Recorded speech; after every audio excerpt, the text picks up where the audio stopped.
Hello, and welcome to the overview of ACIR. ACIR is the Agricultural Commodity Import Requirements Search Tool. In this depiction right here, we have a screenshot of the ACIR interface, and we're going to go over that in greater detail throughout the rest of this lecture. So our agenda today is we'll do a brief introduction, go over the ACIR overview, and talk about utilizing ACIR, and then we'll have a summary. A little bit of background is the USDA is currently converting materials used to regulate agricultural commodities into one unified database, which is the Agricultural Commodity Import Requirements, or ACIR search tool. ACIR provides users with a consolidated and intuitive platform by which to regulate and reference materials quickly and efficiently. The purpose of this course is to describe the organization and structure of ACIR and the process for accessing information it contains. Scope. By the end of this presentation, you should be able to 1. Describe the purpose and intended uses of ACIR. 2. Describe the structure of ACIR. 3. Describe the process used to search, filter, and access information within ACIR. And 4. Describe the resulting materials needed for regulatory decision-making. Now let's get into the ACIR overview. We'll do a brief ACIR intro. We'll talk about how to access the ACIR search tool, and then we'll talk about its structure. This lesson is going to introduce the ACIR database, describe what it's replacing, and define the intended users. We will look at how you access ACIR and describe ACIR's basic structure. Regulators use a variety of USDA manuals to apply import regulations for agricultural commodities. Agricultural Commodity Import Requirements, or the ACIR search tool, is the new database that will consolidate many USDA APHIS import manuals and the FAVOR database into a single cohesive location and format, which will provide users the ability to obtain all regulatory information regarding agricultural imports. It can be accessed at this hyperlink, and we will go there shortly. USDA APHIS import manuals will migrate to ACIR on a rolling basis, and eventually the manuals will be deactivated. These materials include the Fruits and Vegetables Import Requirements, or FAVOR, online database. This is going offline at the conclusion of fiscal year 2022, which will be 1 October 2022. Also going or being included in the ACIR search tool is going to be the Cut Flowers and Greenery Import Manual, the Seeds Not for Planting Manual, the Miscellaneous and Processed Products Import Manual, and then in the near future, Plants for Planting Manual, as well as the Animal Product Manual. The intended users of ACIR include USDA and CBPAS employees charged with reviewing imported commodities and who need easy access to regulatory requirements to make rapid, accurate regulatory decisions. Importers also who wish to be aware of applicable requirements for potential shipments to the U.S., as well as the general public who wishes to learn about requirements for regulated items. So those are the people that are the entities that are interested in utilizing ACIR. ACIR has a public view and an officer view. Both are accessed at the following location. In this video, we're only going to discuss the public view. And this opens directly into the public view. The public view provides basic import requirements and information suitable for the public audience. And this is the ACIR interface. So, and now we're going to go into it in a little bit greater detail. For logging in to ACIR, we would click on the upper right-hand corner, which is the officer login. Those are for employees, again, that are charged with making the regulatory decisions and are USDA or Department of Homeland Security, Customs and Border Protection employees. Again, this training is only going to cover the public view. Some of that additional information that would be covered in the officer view is how these officers would make instructions, providing them with additional information and links which are critical for making their regulatory decisions. So the format of the ACIR page starts with the header links. These are located in the upper right-hand portion, which is right here on the web page itself. At the top right, we have the feedback. This allows users to provide feedback on ACIR and its functionality to the ACIR team. It's displayed in a survey type format.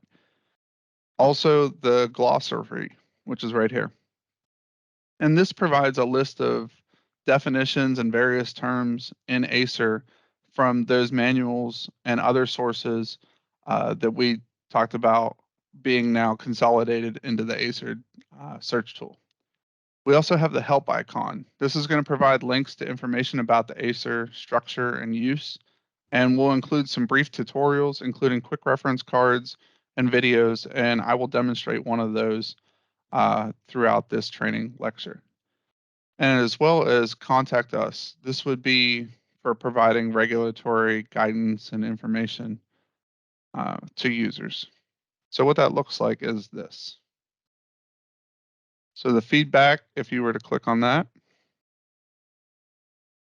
again, provides users with a survey to provide that information for clarification or things that weren't readily identifiable. Glossary. This is a nice feature. You can see that it's an alphabetical listing of all terms, but then if you were to type in a few characters, you'll see that the glossary will continue to refine its results to give you those targeted results for quick and rapid regulatory decisions or information. Help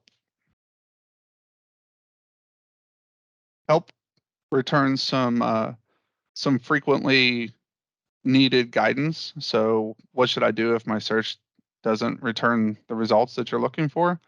And we're going to go over some of these tips and tricks to help you navigate the site more effectively. What about finding specialty items? How do I find out what countries belong to a certain region? And then we're going to have some more videos. As we continue to roll out the ACIR search tool, we're going to provide more supporting videos and quick reference guides, and generally you'll be able to find them in this location within the public help page.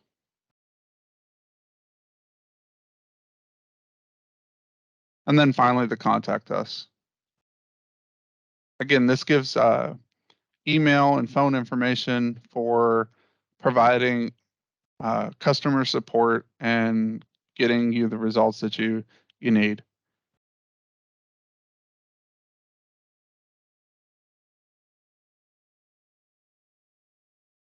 So the navigation bar tabs. The navigation bar, which is this bar right here, contains tabs which differ according to whether the public or officer view is active. Both are also visible at the bottom of the screen.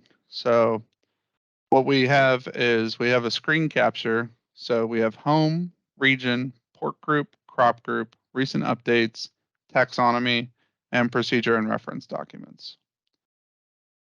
So whenever you click the home tab, this will always bring you back to this main screen right here for you to navigate by. Region, port group, and crop group, we're going to cover those here briefly in the coming slides. Recent updates, we'll talk about a comprehensive list of changes that were conducted within the APHIS ACIR search tool. And then taxonomy will provide users with an interface to learn more about the different commodities. And then procedure and reference documents, there's not as many that are accessible to the users. This is predominantly for officers. So that's that. So we're going to use the regions tab to locate capra beetle infested countries. We're going to demonstrate the port group, which in this case, we're going to see commodity import requirements, or CIRs, as you'll hear them referred to throughout this training, for North Atlantic ports. And then we're going to talk about the crop group and the associated commodities that fall under the berries and small fruit. So if we go to region, we can start typing, and again, we'll see a list start to be populated. We said we were looking for capra beetle infested countries. We type that in and click search. And now we see a comprehensive list of all the capra beetle infested countries. Again, if you click that home tab, it takes you back to the main screen, port group. If we were to see a CIR that was applicable to North Atlantic port groups, which is what this example is demonstrating, we would click North Atlantic after starting to type in the port group search criteria and click search. And now you can see a comprehensive list of all the different ports that fall within the North Atlantic port group. Again, we'll click on home, take us back to the main page, and then crop group. The crop group example that we had discussed in the PowerPoint was for berries. So we have berries and small fruit. We select that, and you can see a comprehensive list of all the commodities that fall within the berries and small fruit for the given crop group. Click on home. And we covered all these, and we have a picture of a capra beetle. So the home tab reveals various tiles for accessing specific import requirements based on category. And we're going to go into this in greater detail, but what we're saying on the public view, we have a plants for planting and propagation tile. We have a plants and plant products not for propagation tile. We have a wood products and byproducts tile, a pest organisms tile, an other items tile, a soil amendments and rocks tile, and a treatments tile. And you'll notice below the tile title that we have italics that specifically call out what type of commodity import requirements are going to be within a given tile. And we're going to cover that in greater detail as we go through. And again, we just listed all these, which again is plants for planting and propagation, plants and plant products not for propagation, animal products and byproducts, wood products, other items, soil amendments and rocks, treatment, and pest organisms. And as I alluded to prior, users will select the appropriate tile and then search for the required regulatory information. The process for conducting effective searches within ACIR will be described in the next lesson. So for example, seeds for grinding into flour. When you come to the ACIR page, you'll notice in italics that this tile, which is the plant and plant products not for propagation. Not for propagation means not for growing or further development. So in this case, to be utilized. We have fruits, vegetables, seeds, cut flowers, or handicrafts not for propagation, including products that are fresh, cooked, dried, cut, frozen, and other similar process states. So if we're looking for seeds for grinding into flour, we see that seeds are covered under here, and then it talks about similar process states. So this would be a good location to find seeds for grinding into flour, as we can see here. Seeds for growing tomatoes. So plants for planting and propagation, again, the propagation being a growing term. And we see the imported material of plants and vegetative parts that are for or capable of propagation, growing, including buds, corms, cuttings, layers, pollen, scions, seeds, tissue, tubers, and like structure. So we're saying seeds for growing, which would be tomato seeds in this for this example, which would fall under that plants for planting and propagation. Now we are looking for used burlap bags.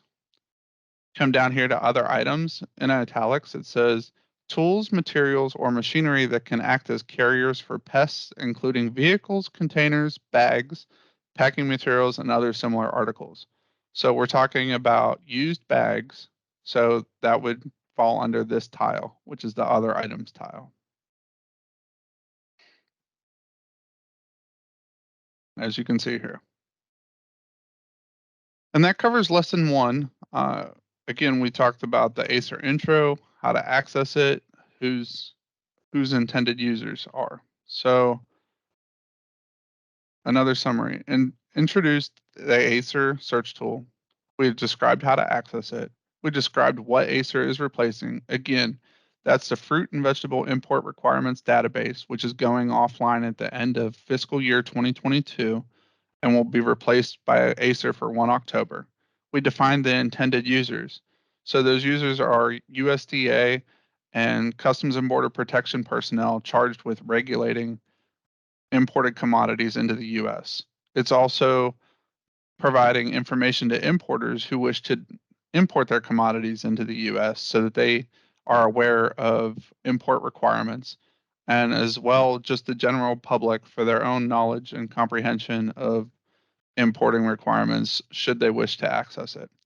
And then we described ACIR's basic structure. We talked about the links at the top right-hand corner. We talked about the navigation bar and the tiles and how to get the information that you're looking for within the tiles. And that covers lesson 1. Lesson 2, using ACIR. We're going to talk about search basics within the tile, a little bit about filtering, document selection, CIR components, which is those commodity import requirements that I had previously mentioned, and CIRs for regulatory decision making. And then we'll do another summary for this lesson. Using ACIR effectively requires an understanding of the basic search tool and efficient filtering methods to utilize a measured approach to identifying the correct CIR, or commodity import requirements, or procedure.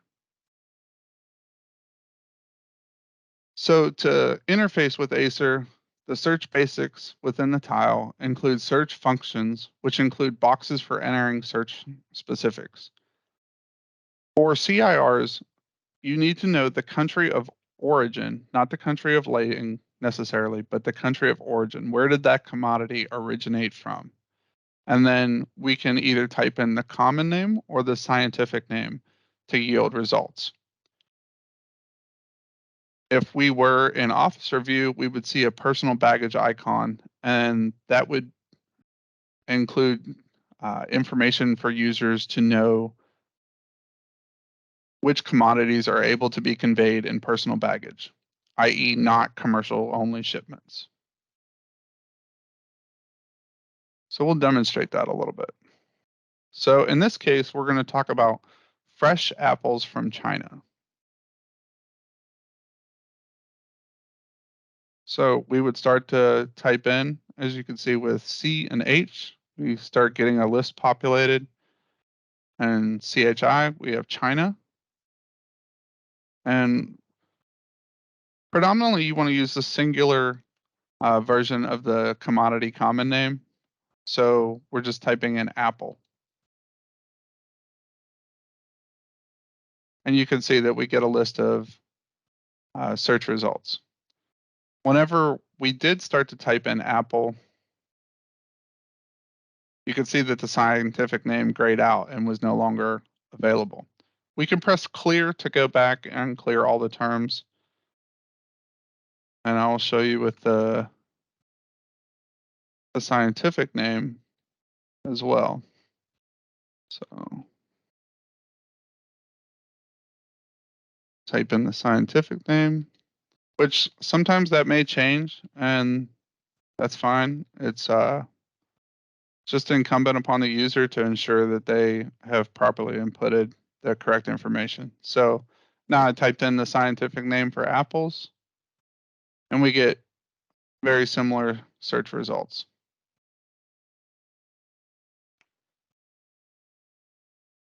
So some of the search basics within a tile. I just demonstrated entering the text for the country commodity combination, and then also searching using scientific or common name, not both. And I just demonstrated the graying out functionality. I discussed beginning with singular, not plural word forms, specifically with regard to the common name. As you could tell with the scientific name, the list will start to populate and give you a list of options of scientific naming that you can select from. Selecting passenger baggage if applicable. Again, this is only available in the officer view. And you can use the clear button to clear your typing from previous searches. So, and I demonstrated that functionality as well. Search results and information that you can filter on, then select the appropriate document to use for regulating. And the number of results depends on the commodity and search criteria inputted. So whenever we conduct this search process, we're going to get a search pane that's going to show what you searched on, a select attributes pane. This allows filtering of results, and a search results pane. This lists the selectable documents resulting from your search, and I will demonstrate that interface. So whenever we typed in apples from China, we have the search pane up here, and at the top portion of the screen, we have the select attributes pane, which is to the lower left-hand side of the page. And then we have the search results pane, which is here in the center right of the page.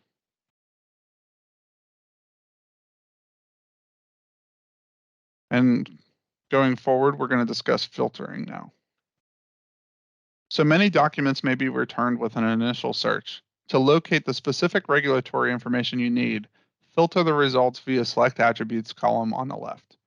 Depending on the search, various filters may be available. They can include country, process type, article type, intended use, plant part, or admissibility. After each attribute are parentheses, which will include the number of variables that you can filter on within a given attribute type. So what does this look like? So we can see that there are 250 countries, 1 intended use, 14 different process types, 7 different plant parts, 2 article types, and 3 categories of admissibility.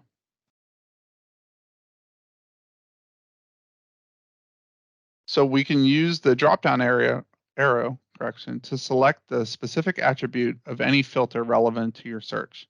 This will narrow your results and help locate the documents relevant to your regulating needs. For example, process type filters may include attributes such as fresh, juice, dried. Available attributes depend on the commodity. Choose a filter and then select filter. A key tip for this is to only apply one filter at a time and then review your results. And I'm going to demonstrate that here. So right now, if we expand our search, we only had 9. Let's go ahead and see what that looks like for the common name of apple from China.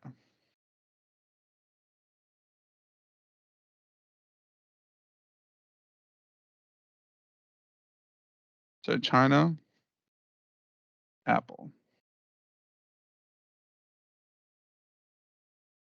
So we had 9 search results for the common name or for the scientific name.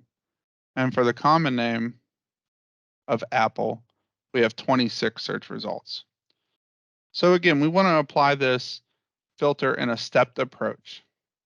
So the first thing we talked about, we're looking for fresh apples from China. So we apply the fresh for the process type. It's one of the 15 different attributes under process type that we could search for. Our results went from over 20 to 15. Ideally, we want to get to within 10.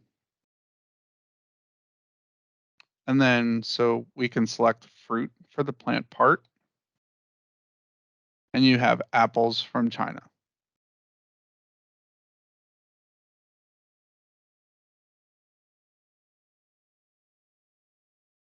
So for document selection, we have the search results pane, which includes 6 columns. We see the document name, the port group, the plant animal parts, the process type, the article type, and the document links. We can use the drop-down arrow to select wrap or clip text, and we can drag the vertical bar to expand the column lists for viewability. Some of the training aids that we're rolling out to assist users with the implementation of the ACIR search tool is quick reference guides. In this example, we see choosing the ACIR tile. So this is searching ACIR for commodity import requirements and This begins with choosing the applicable ACIR tile. I demonstrated to you how to read the tile titles and utilize the italics underneath to see what components are within or what commodities are regulated within a given tile based off their process state. Things that you're going to need to know, as I said, is the commodity and the country of origin, not the country of lading necessarily. The country of origin. Where did that commodity come from? Identify what are the intended uses of the commodity. Is it for consumption? Is it for planting? Is it for indoor use? Is it for decoration, manufacturing, or outdoor use? Then identify the form and process type of the commodity. Is it fresh, fresh cut, frozen, dried? And then compare the ACIR tile name descriptions with the commodity details. So again, if you were to forget or needed to reference how to choose the applicable ACIR tile, you would see this quick reference guide and it would provide assistance for you. And again, we're coming out with additional quick reference guides to make the implementation of ACIR as smooth of a transition as possible. And let's demonstrate that functionality now with regards to the search results pane. So when we applied those filters, which again, it was one at a time, we applied fresh, then we selected filter. Then we went to plant parts and we selected fruit and applied the filter again. This resulted with us going from greater than 20 results initially for the China apple country commodity combination to 3, which is very navigable. Ideally, we've determined that if it's 10 or less, that's pretty easy for users to interface with. When we were talking about the clip versus wrap text, right now it's defaulted to wrap text. And you can see with wrap text, you can see the entire title. If you were to select clip text, you cannot see it. So as an aid, if you select wrap text, it'll be easier for you to view the title and see which regulatory information you need as a user. Port group. The CIRs talk about what port groups this is applicable to. I demonstrated the North Atlantic port group. So that would be if this was North Atlantic only, then it would say North Atlantic. Right now it says continental US ports. So this would be any port within the continental United States. Then we have plant and animal part. You can't see that, but if you take your cursor, select it, and expand the column, you can see that it says plant and animal parts. Then this is process type. Again, you can't fully see the title, but you could just drag it over to see it. And you can see that it's talking about fresh or fresh cut. And then the article type is fruits and vegetables. So to select the correct CIR, we're looking for apple fruit from China into continental US ports.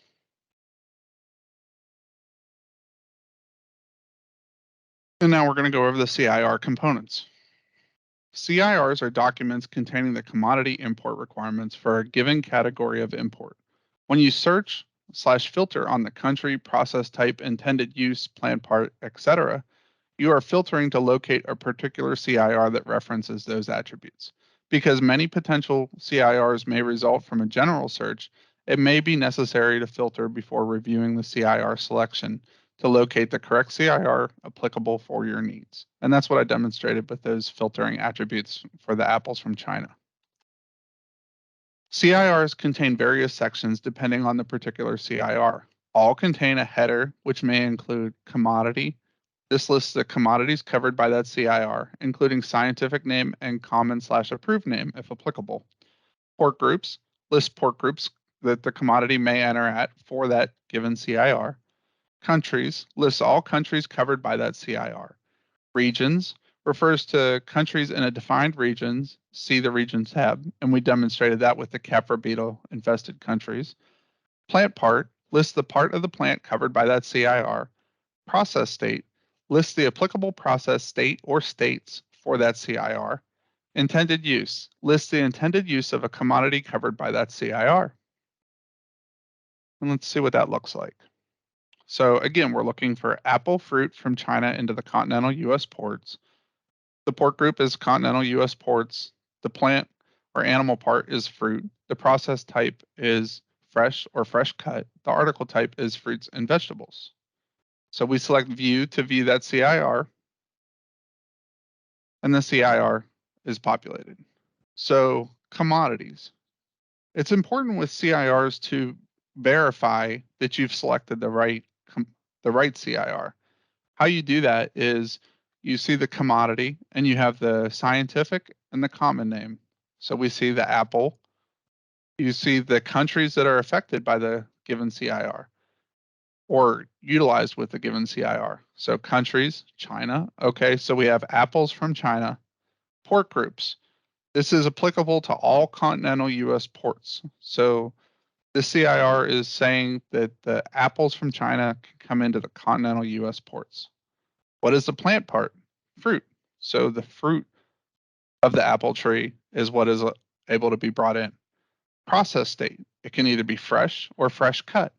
The intended use is not for planting or propagation. So when utilizing a CIR, it's incumbent upon the user to ensure that they verified the name, verified that the country that the commodity is coming from is listed, verify that the port group or the intended port that the commodity is going into is allowable by the given CIR, and that the plant part, in this case fruit, is what is being imported, and the process state, is it fresh or fresh cut for the given apple, but knowing that process state is what process state the CIR covers, and the intended use. It's not for planting or propagation.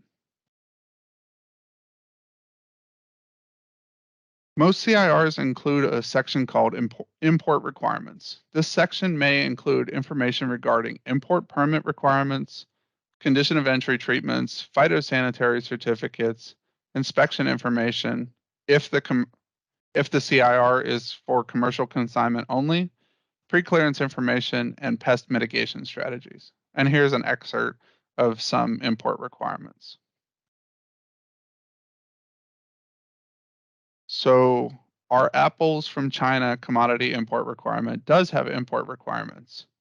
It lists an interface to obtain an import permit because it says an import permit is required. This commodity is subject to inspection at the port of entry and all general requirements. And then this gives us the Code of Federal Regulation guidance, which tells us that it is saying that this is for commercial consignment only, so this is not able to be conveyed in personal baggage. Consignments must be accompanied by a phytosanitary certificate issued by the National Plant Protection Organization, or NPPO, of the People's Republic of China, with an additional declaration stating all fruits in the shipment meet the requirements of the work plan of quarantine inspection for China fresh apples to be exported to the U.S. So this is an example of additional declaration language that has to be on the phytosanitary certificate. Consignments must be packed in cartons labeled in English with the fruit type, origin, orchard registration number, packing house registration number, and lot number identified on those cartons. Apples must be sent from registered packing houses, and then we have a supporting link to get that additional user information. Consignments originating south of the 33rd parallel require treatment, and then we are listing the applicable treatment that those apples are going to need to be treated prior to importing them again into continental U.S. ports. And now you see for item number 8, do not import or distribute into or within Hawaii, Puerto Rico, or any U.S. territory. So again, this is for the continental U.S. only. Many CIRs also include the authority, which we talked about with the Code of Federal Regulation, commodity information, additional requirements, and some glossary terms. So continuing to look at the rest of the apples from China CIR, we see our authority, our commodity information, and a reference to a GRIN supporting information, and we see additional requirements. So these are all things whenever importing and making regulatory decisions, the importer, the regulator, the public, they would all have to meet the requirements set forth in the CIR and any referenced further guidance. And then in this case, we have one glossary term. Again, if there's additional terms that are not readily understood and they aren't called out specifically in the glossary section of the given CIR, users can go to the glossary term and see if it is expounded upon there.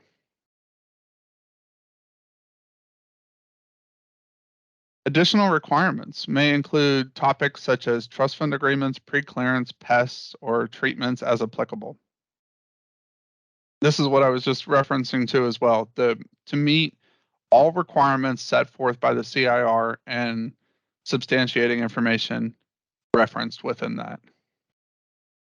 Important information may include processing requirements, the scope of the CIR, etc. And that was right here.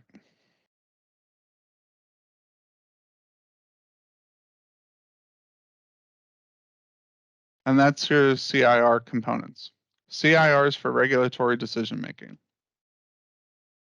Regulating using CIRs requires careful attention to the correct CIR. You must be in the officer view to view all regulatory information. Again, this is everything that would be applicable to a given CIR with a commodity country combination. Verify you have the correct CIR that applies to your regulatory situation. Verifying that you have the correct CIR that applies to your regulatory situation is verifying the commodity, common name or scientific name, the country where the commodity originated from, the port group for which it's applicable. So in this case, apples from China coming into the continental US ports. The plant part, what is the plant part being imported? The process state and whether it's fresh or fresh cut for this given set of circumstances, and an intended use, not for planting or propagation for this example. Use additional filters to eliminate CIRs that are not relevant. Again, we talked about applying one filter at a time to ensure that you are utilizing a measured approach to ensure that you do not accidentally go past the intended CIR for your regulating needs. CIRs often contain detailed instructions for the officer to follow, including procedures. So again, utilize the CIR in its entirety and all its references to ensure that the regulatory decision is reached correctly. Read carefully and follow any links provided to procedures or other information that may impact the regulatory decision. So in summary, you should now be able to describe the basic search and filter functions of the ACIR database and demonstrate the ability to access information as needed for regulatory decision making. In summary, you should be able to describe the purpose and intended users of ACIR. Again, the intended users of ACIR are USDA and Customs and Border Protection officials charged with regulating imported commodities to the United States, as well as the importers and having the importers be aware of the importing requirements set forth within the given commodity import requirements and procedures, as well as the general public for their own knowledge and awareness. Explain the structure of ACIR. We talked about how ACIR has the links in the upper right-hand corner, has the navigation bar tabs, and has the tiles for choosing the correct CIR for the given regulatory circumstances. Then we talked about the operating the basic search and filter functions in the ACIR database or search tool. And then finally, we demonstrated the ability to access information as needed for regulatory decision making and utilizing the commodity import requirements header to verify that information was correct. So in summary, I want to thank you very much for your time and for viewing today's presentation. We will be providing additional quick reference guides and video tutorials in the future to support utilizing ACIR as a regulating tool. Have a great day.